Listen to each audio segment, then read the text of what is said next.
Cheers producer. Cheers. Under the circumstances हमें ऐसे ही करना पड़ेगा। चीयर्स तो चीयर्स। और बताओ। पाकिस्तान म्यूजिक।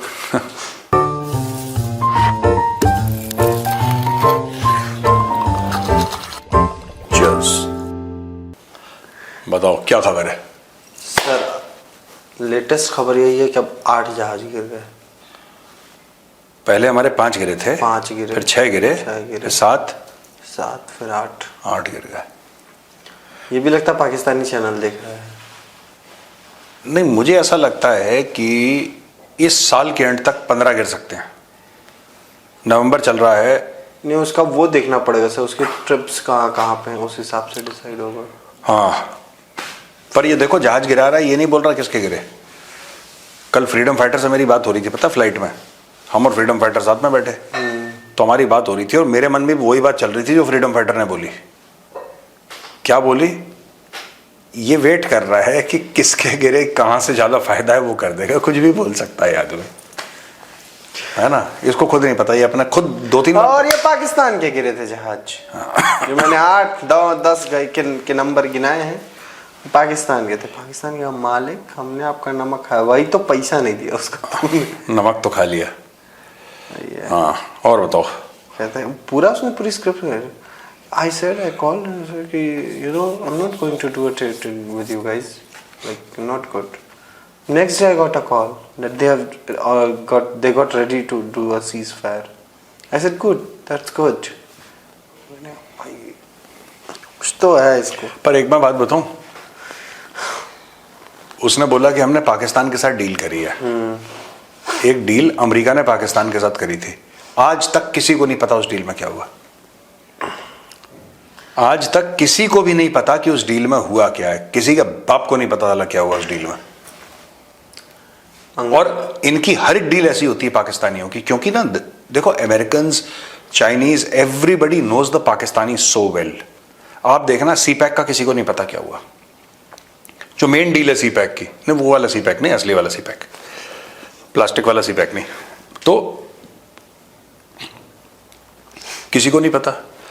जो पाकिस्तानियों ने सऊदी अरब के साथ डील, डिफेंस, किसी को नहीं पता क्या है। कभी किसी को, आम पाकिस्तानियों को नहीं पता है। क्यों नहीं पता है? इसलिए नहीं पता है क्योंकि वो जो पूरी डील जो बनाई गई है, जो लिखी गई है, वो कुछ खानदानों के बेनिफिट के लिए बनाई गई है। राइट? कुछ खानदानों के बेनिफिट के लिए आपने बनाई है। आपको यह बात पता है कि हर एक मुल्क अपनी बिजनेस डील खोल के बताता है कि हमारी बिजनेस डील है। इंडिया के साथ जो डील चल रही है, यूएस की ट्रेड डील है, उसमें अखबारों में रोज आता है कि इसमें इंडिया का ऑब्जेक्शन है, इस पॉइंट है, पॉइंट नंबर 17 है, इंडिया ने हाथ खड़े कर दिए, भाई हम नहीं कर सकते, सॉरी, ये किसानों को लेकर ये पॉइंट है, ये हमारी रेड लाइन है, आप 18 पे बात करो, 17वें पे बाद में बात करेंगे, लेकिन कॉम्प्रोमाइज फिर नहीं कर सकते हम। Just imagine India, which is 5th largest economy या 4th largest economy in the world, Pakistan which is a no economy, economy है नहीं वहां पे, उल्टा रिवर्स गियर में चल रहा है मामला। इंडिया की और अमेरिका की डील, जो टॉप इकोनॉमी है और जो नंबर 4 इकोनॉमी है, उनकी डील सबके सामने आप बता सकते हैं और पॉइंट बाय पॉइंट डिस्कस कर सकते हैं। पाकिस्तान की डील बड़ी सीक्रेट है। पाकिस्तान की जो डील है वो बड़ी सीक्रेट है। सिंपल सी बात है भाई साहब, आपने कुछ चंद खानदानों के बेनिफिट के लिए डील करी है। कुछ चंद खानदान अरबों डॉलर कमाएंगे और वही पाकिस्तानी को बोल देंगे तुम जज्बे वाली कौम हो, जज्बा कम नहीं होना चाहिए, और वही वो अपना निहारी खा के उसका जज्बा टॉप पे रहेगा। That's it, that is what is going to happen. आपने कहा कि पाकिस्तान के साथ डील हुई है, किसी को पता नहीं चला। हाँ, 1947 में अंग्रेजों ने एक पूरा मुल्क बनाया। हाँ। उनको पता नहीं चला कैसे बन गया वो, अब क्यों ही बना। वो आज तक कंफ्यूज है कि मुल्क हमने बनाया था। नहीं, पाकिस्तानियों ने तो, लाहौरियों ने तो क्रेडिट ले लिया कि हम ही ने बनवाया था। और जिन्ना एक सपना लेकर आया था। और ये अगर वो, मैं कह रहा हूँ सर, वो पठानों ने या किसी ने बनवाया होता तो फिर तो वो कुछ कर भी लेते। वो क्यों नहीं कर पा रहे? क्योंकि लाहौरियों ने बनवाया। लाहौरी वो 14 अगस्त की रात में अनाउंसमेंट हुई, 15 अगस्त से भाई निहारी खाका सो गए थे। नहीं, 15 अगस्त को मीम बनाया उन लोगों ने। मीम गेम मौजब किया।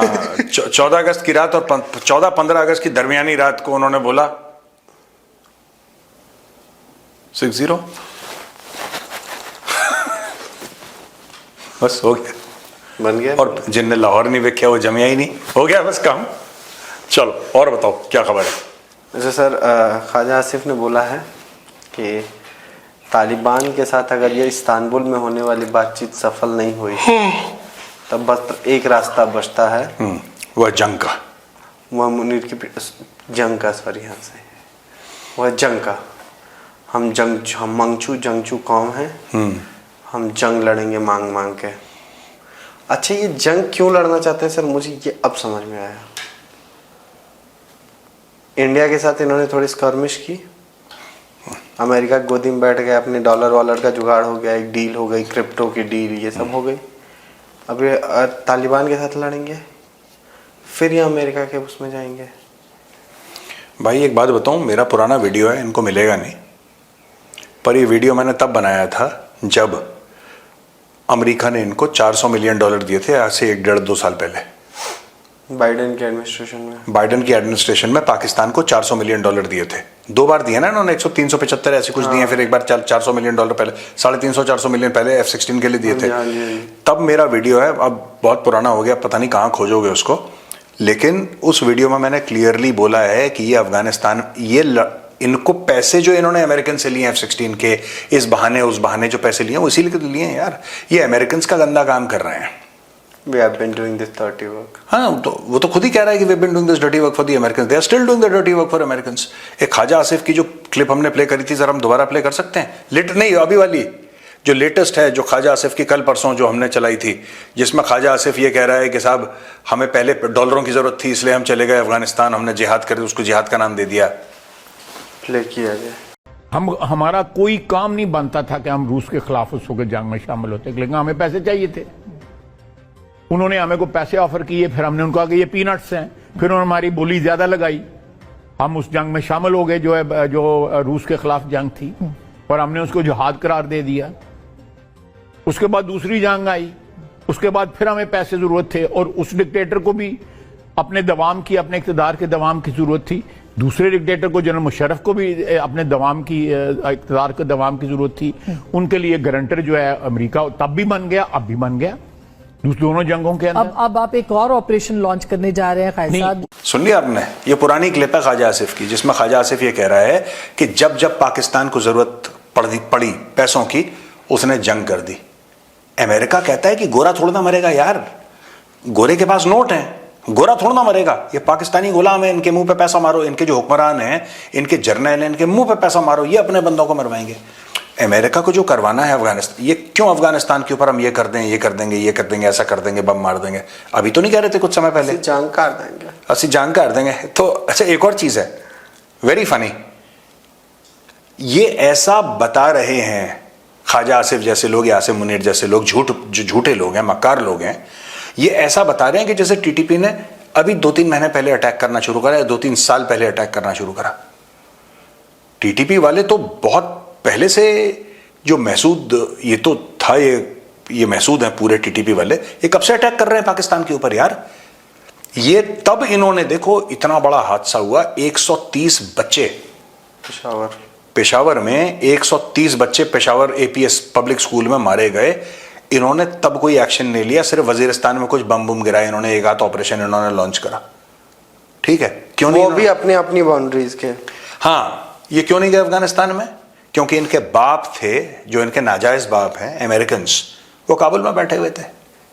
इनके 130 से ज्यादा मासूम बच्चों को मार दिया टीटीपी ने, एहसानुल्लाह एहसान एंड ऑल दैट, गुल बहादुर फैक्शन, ये सब ने मिल मुला के मासूम बच्चे जिनका कोई लेना एक ना लेना दो, आर्मी पब्लिक स्कूल पेशावर में घुस के, वो टेररिस्ट थे, दरिंदे, उन्होंने बच्चों को मार दिया। इंडियन पार्लियामेंट ने 2 मिनट का साइलेंस करा था, सब लोगों ने खड़े होके, फॉर दोज किड्स, याद है ना, Indian parliament had 2 minutes of silence for the children. ये इन्होंने तब कुछ नहीं करा, क्यों? क्योंकि इनके अमेरिकन बैठे थे वहां पे, ये चुप रहे। आज की तारीख में ये तालिबान के ऊपर भड़क रहे हैं, क्यों? वही अमेरिकन जो उस समय काबुल में बैठे थे, वो वापस वॉशिंगटन चले गए, इनके मुंह पे पैसा मारा, अब तुम जाओ, अब तुम जाओ, कि इनके मुंह पे मारा, ऐसी गड्डी मारी, यासिर मुनीर के मुंह पे नोट। ये क्यों गए थे वहां पे? हैं मलिक यासिर मुनीर तक के निकल लियो। नहीं, एक बात बताओ, ये गए क्यों थे वहां पे व्हाइट हाउस? और यही बात मैंने पाकिस्तानी को बोली थी। मुझे फोन पे पता क्या बोल रहा, अरे बेजर साहब अब देखा हमारा जो फील्ड मार्शल है वहां पे जाके खाना, अब हमारे रिश्ते बड़े बेहतर हो गए हैं जी। मैंने बोला एक बात बताओ बेटी का यार, प्यार अच्छा रहा उससे रिश्ते बेहतर हो गए। यार ये इतने बेवकूफ है ना पाकिस्तानी, इनको एक छोटी सी बात समझ में नहीं आती। रिश्ते होते हैं बराबरी वालों के बीच में, ठीक है, गुलाम और बादशाह के बीच में रिश्ते नहीं होते। इनकी बड़ी गलतफहमी है। बादशाह ने एक बार पुचकार दिया, ठीक है बेटा बहुत अच्छा काम करा, ये कह रहा अब तो मैं रिश्तेदार बन गया बादशाह का।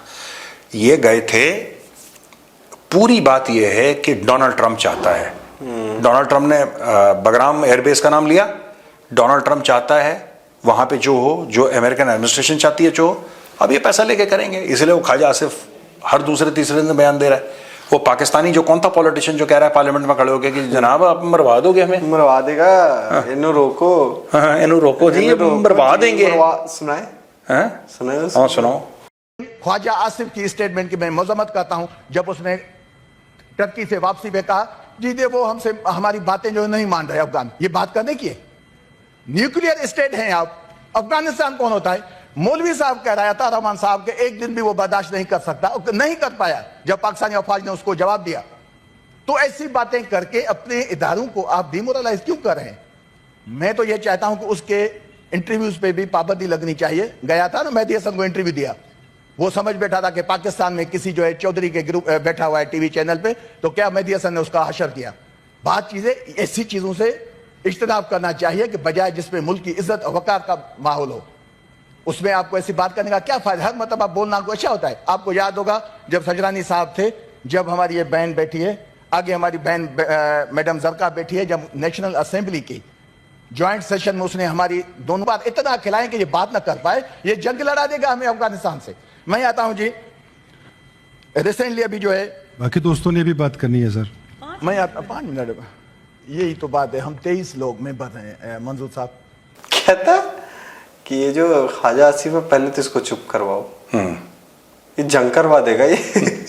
नहीं, ये आप तालिबान को बार बार ये कह रहे हो कि ऐसा कर देंगे वैसा कर देंगे, ये कुछ नहीं कह रहा। Basically you know what he is trying to do, ये बेसिकली अपने गुलाम होने का सबूत दे रहा है। कह रहा है मालिक देखिए आपका पट्टा सब ज्यादा मेरे गले में चमक रहा है, हाँ हमें पहन रहा है। ये इशाक डर और शहबाज शरीफ नहीं है उस लायक से मालिक, हमको इस बार पीएम की कुर्सी बिठाइए। मैं तो कह रहा हूँ एक बहुत बढ़िया पट्टा बनवाया जाए आसिम मुनीर के साथ, और उस पट्टे पे 5 स्टार लगाए जाए फील्ड मार्शल के, और उस पट्टे पे चेन हो, और चेन हो डोनाल्ड ट्रंप के हाथ में, क्योंकि ये सच है। बुरा लगेगा पाकिस्तानियों, सच्चाई यही है। जो अफगानिस्तान तहरीक तालिबान पाकिस्तान आप कहते हो अफगानिस्तान से, यही तो कहते हो कि अफगानिस्तान से आके पाकिस्तान में दहशतगर्दी करते हैं, यही कहते हो ना। तो एक बात बताओ, जब अफगान तालिबान गए थे, जब अफगान तालिबान काबुल के अंदर घुस गए, तो उन्होंने 48 घंटे के अंदर 2500 टीटीपी वालों को रिहा करा था। टीटीपी वाले जेल में क्यों थे? अफगानिस्तान के अंदर जेल में क्यों थे? क्योंकि अमेरिकन ने जेल में डाल रखा था। अमेरिकन ने जेल में डाल रखा था, क्यों? क्योंकि वो पाकिस्तान के ऊपर हमला करते थे और वहां पर दहशतगर्दी करते थे टीटीपी वाले, वहीं दहशतगर्द। टीटीपी है टेररिस्ट ऑर्गेनाइजेशन, तो वो करते थे। अब मैं एक बात पूछना चाहता हूं आपसे पाकिस्तानियों, पहले जब करते थे पहले तुमने क्यों नहीं बोला कुछ? तुम्हारा तो इतना खून बहाया उन्होंने, बच्चों को मारा, एपीएस पेशावर तो एक वाकया है, हजारों अटैक करे उन्होंने, तब तो आपने कुछ नहीं बोला। जैसे ही आपने खाना खाया, जैसे ही डोनाल्ड ट्रंप का नमक खाया, आपके अंदर एक ताकत पैदा हुई, आपके अंदर एक ऊर्जा पैदा हुई। आपने बोला अब अल जिहाद फी सबीलिल्लाह, चलो अटैक करो, ये है बेटर। अपने हाल बोला तुमको जजीरा याद आ गया है? अल जजीरा, अल जजीरा, अल जिहाद। आराम से, कमीज के बाहर ना निकल जाओ तुम प्रोड्यूसर। सर पीओके में सर प्रोटेस्ट शुरू हो गए, कॉलेज स्टूडेंट्स कर रहे थे। जेनजी का जेनजी का तो सर मैं नहीं कहूँगा, क्योंकि ये मीडिया टर्म है। मीडिया को ना जहाँ पे प्रोटेस्ट दिख रहा है वो जेनजी का ही प्रोटेस्ट दिख रहा है। किसी का भी जब कुछ छोड़ी ज़्यादा बोलूँगा तो फिर दिक्कत हो जाएगी। मीडिया को जहाँ दिख रहा है कि कुछ भी प्रोटेस्ट हो रहा है वो जेनजी का लगा दे रही है कि जेनजी प्रोटेस्ट है। कुछ लोग भी हैं ऐसे जो कह रहे हैं जेनजी हमारे क्यों नहीं बाहर आ रहा है। छोड़ो, तो बताओ सर वो लोग तो वो ई मार्किंग के ऊपर अपने मार्क्स के ऊपर लेके इन सब चीजों के ऊपर लेके कि जो हमारे जो एग्जाम पेपर्स चेक होते हैं उनकी मार्किंग होती है। छोड़ दो। जेनजी के बाद कोई पॉइंट है तुम्हारे पास? है तो उस पर चलो, जेनजी वाला बेकार की चीज है। खैर कितने मिनट हो गए भाई? 13-14 हो गए। जल्दी इसको खत्म कर दें, मेरा मूड नहीं है। चलते हैं तो सर आज छुट्टी पे ही खत्म करते हैं। यार मैं दोस्तों मैं बताऊं कि हम लोग बाहर आ रखे हैं यहाँ पे, ठीक है ना, वी आर आउटसाइड, और अभी ये फोन वोन बीच में आके टर टर 10 लोग डिस्टर्ब कर रहे हैं। हम आपसे माफी चाहते हैं। कल हम नोएडा में होंगे, कल हम बिल्कुल प्यार से, मोहब्बत से, ईमानदारी से बहुत बढ़िया करेंगे। आज के लिए माफी चाहेंगे आपसे, ठीक है भाई? चाहे इत्मीनान से। तुम इत्मीनान नहीं बोला जा रहा है तुमसे, बोला जाता है सर, इत्मीनान होता है। इत्मीनान इम्तिनान कहने में ज्यादा मजा इम्तिनान। चलो ओके भैया, राम राम। जय श्री राम।